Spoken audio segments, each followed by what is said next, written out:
Il y a un vrai débat sur le budget, que ce soit de la sécurité sociale, mais le budget du pays. On arrive sur un rapport qui est un rapport quand même de santé publique. Il y a un nouveau gouvernement, non? Voilà, on va porter vraiment politiquement ce rapport pour qu'il soit entendu. On n'avait pas entendu la ministre du coup démissionnaire de la santé, puisqu'on était en plein sur la dissolution du gouvernement. Donc on continuera à travailler avec les ministres qui seront en place.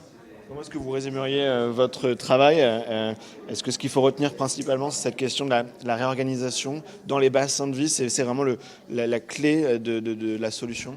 Moi, je dirais que c'est anticiper et guider pour ne pas subir. Faire en sorte que l'on maintienne notre réseau périnatal, qu'on améliore la santé de la maman, de la parturiente, de la femme enceinte et des bébés, parce que dans notre pays, on a un déclassement et ça, je crois que ce n'est pas acceptable. Et puis le faire effectivement avec un vrai pilotage national et une vision territoriale importante, en respectant à la fois un suivi, et ça on y tient, pré-postnatal en proximité, renforcé sur les territoires au plus près des femmes et des familles.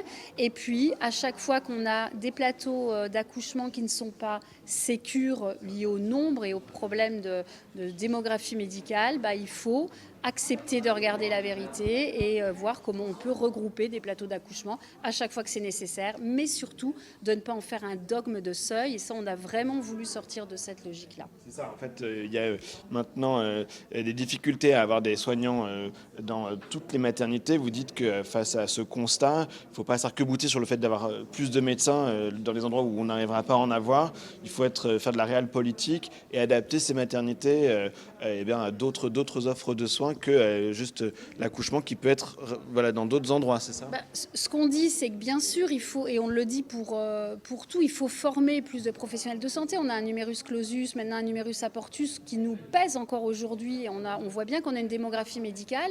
Aujourd'hui, on a des femmes enceintes qui accouchent, quoi. Donc il y a à la fois effectivement cette réalité qu'il faut prendre en compte. On ne peut pas aller contre. Après, il faut bien sûr travailler sur du plus long terme et dire qu'on a quand même besoin aujourd'hui de renforcer notre démographie médicale, mais périnatalité ou soins de proximité, entre guillemets, le même combat.